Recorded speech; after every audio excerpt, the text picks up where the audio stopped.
pay great people. You should be excited and elated to give someone a raise. That you shouldn't have people, if you're waiting for someone to walk in your door to ask for a raise, you're doing it wrong. You should be calling people into your office and rewarding them with bonuses and raises all the time. So management, we're talking about 10,000. Now, front and back staff, this is different. Sometimes the way I look at it is there's people who are going to be in front of your customers and there's people who are going to be in the back. So we're going to be in the back scenes of things. So your customers aren't going to see them. Again, this can change. You can change front staff and back staff to whatever kind of staff that you have. If you're an online business, obviously you're going to have people who are in technology and people who are in sales. Or if in other industries, you're going to have front of house and back of house if you're dealing with a restaurant. But think of front staff as people who are in front of customers and back staff who are people behind the scenes. And these people are a little bit different because you pay them not by salary, but you're paying them as a percentage because obviously you're bringing staff in as you need them. These people are not full-time staff members. These people are part-time staff members. And their shifts may run from 9 to 5, but if things are slow, you can send them home. Or on slow days, you don't need to bring in 5 front staff. You only need to bring in 3 because it's a slow day. So that is why you determine slow days and busy days, because it depends on staff. So that's why we're able to break down that as a percentage of revenue, okay? Not a percentage of your gross profit, remember? And I'm going to show you this. It's a percentage of your revenue that you pay your staff. So front staff, we could say right here that we're going to pay them, let's just put in 15% and 15% for back staff. So it is important to be able to determine how many staff you are going to need on slow days, busy days, slow days and busy days, because that is going to directly correlate to how many staff you need. So you need to be able to determine how many staff do I need and what am I paying them? And for every business and in every industry, it's different. A lot of times these staff are minimum wage, so you can find these stats online. You need to be able to determine on a Wednesday morning, how many front staff am I going to need? 3, and I'm paying the minimum wage, so that correlates to X percent. So you're going to be able to figure that out as you go. But if we take that as 15%, this is going to be equal to, and we're dealing in months here now, okay? We're not dealing in the full year. So if we go to revenue here, this is going to be equal to the winter revenue times 0.15, 15%. And that is going to give you your front of house costs. Okay? And again, this is going to be equal to your revenue multiplied by 0.15. And these are going to change. This is obviously very similar. If I were to go ahead and change this to 20%, the numbers are going to drastically change. But you're paying your front and back staff a percentage of revenue because you are going to determine how many staff you need for a given day. Okay? So part of your homework is figuring out how many staff you need on certain days, on busy days and slow days. How many staff are you going to need? And what are you paying them? Okay, what are you paying them? Okay, great. So administration now. Administration is people who are dealing with your books, people who are back answering phones. It could be an assistant at this point. Just look at it as a regular admin, say bookkeeping, and you can go from there. And you can take this however you want, but this is a salary-based job. You need them in full-time all the time, or some bookkeepers you need to at least have them retained to come in once a month or once every 2 weeks. So this is a salary-based position. And you can put this at whatever you want, but I'm just going to standardly put it at $3,500 a month. And we're going to drag this over. And we want to make all these dollar amounts. So I'm just going to do that now before I forget. Beautiful. So once we have figured out management, and management again, management includes you and your managers, okay? You and your managers. It's not just your managers, and it might not just be you.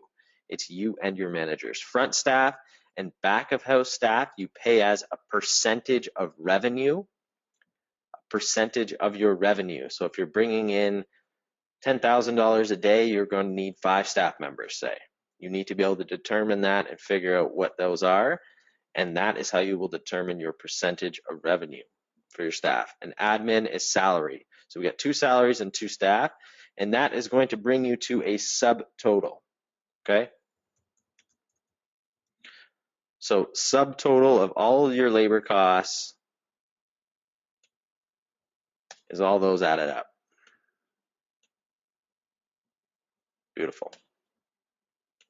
And you can even check these for a year, guys, if you wanted to do that, but we're just going to keep it at that. So now after subtotal, now if you have staff, unless you are paying them as subcontractors, you are going to need to pay statutory benefits.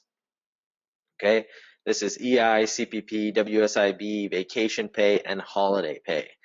So you need to be able to determine, and you can find all of this out there, but what benefits am I going to have to pay, and at what percentage am I paying them at? So I want you to type in benefits, and you can look up online what these benefits are and how much they are going to cost you, okay? So you can look them up. Lost you there? Perfect. I'm gonna go back. Great. So yes, determining your costs. You need to be able to determine benefits. So when you look at benefits, benefits again are a percentage, okay? And generally speaking, it's around 8%. Generally speaking, it's around 8%, but it might be different depending on what state you're in, what province you're in, what country you're in. So you need to look that up. You need to be able to determine benefits from that, okay? So when we look at benefits, if we put in 8%, what is that going to correlate to as a dollar amount? Okay, what is that going to correlate to as a dollar amount? So how we do that is under subtotal. Make sure everyone's with me. Beautiful. This is going to be equal to your subtotal times 0.08. This is going to give you your statutory benefits. Okay, and below we are talking about now total labor. And total labor equals to the subtotal plus benefits. There. Great. So now we have total labor, guys. Now we figured out not only cost of goods sold, but we figured out your labor costs. So you need to be able to first of all, find great people. You need to recruit, hire, and most importantly, train. This is why you need to have some sort of education level in the industry that you're doing, or some industries are pretty straightforward, but you need to find great people with a great attitude who align themselves and who respect you, because if they respect you, they're going to go the extra mile for you, and they're going to treat you like gold, and they're going to treat your customers like gold. So your homework is finding out if you need management. So first of all, you're dealing with management. What managers do I need, and what am I going to pay them? And you could think of management also as supervisors. So you may not have one general manager, you could have 3 supervisors, but you're going to add them into the management because you're probably going to pay them on a salary basis. So management is a salary basis. Then you're dealing with front staff and back staff, and these people are a percentage of revenue. Again, percentage of revenue, because if you're slow, you can send people home. If you're busy, you can call people in. Essentially, they're on call, even though they're going to have a set schedule, because you are already determined what days are slow, what days are bad. And when you get into business, you will figure those out as you go. But you need to determine what are they as a percentage of revenue. Okay? So determine how many staff you need. Who's working out front, who's working in the back, who's doing what. If you have something with multiple things going on, like a grocery store, who's working the deli market, who's working in the meats, who's working in fish, who's working in this section, who's working the where people pay, who's in storage. all those things. You need to be able to determine what's going on a busy day and what's going on a slow day, so you can determine your labor costs.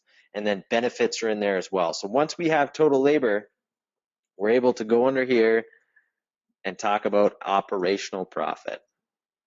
And operational profit is equal to your gross profit less your total labor.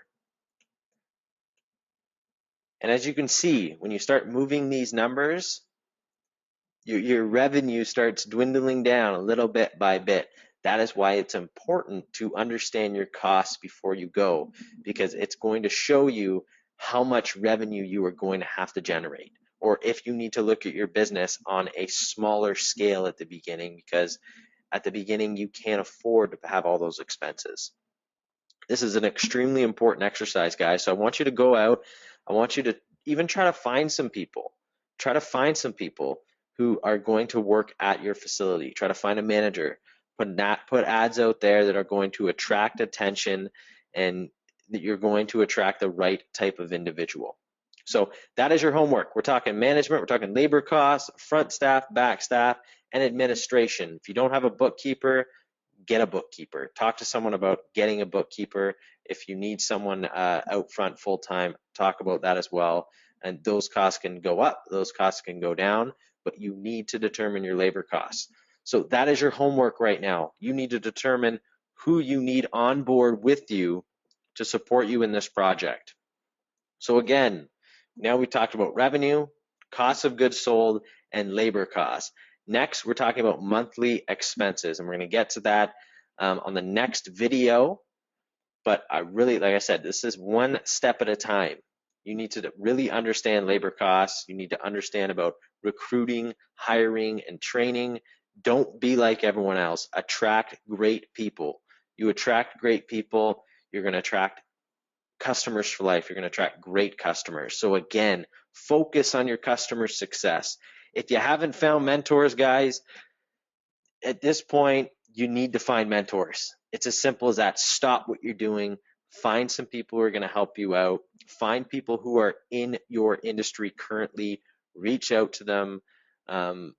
There's business leaders all over the place who are looking to give information. So just go out and ask for that information. I plead you. And fill in the workbook. Fill in the workbook. Again, it is just a written copy of what I had said today. You need to find management and staff and really figure out your costs, understand who is working in your business at certain days and certain times, so you can get a good grasp on what your labor costs are going to be. Once you determine that, I'm going to come back at you tomorrow very quickly with monthly expenses. So hope everyone's doing great, guys. Keep at it. We are so close. We are so close at this point.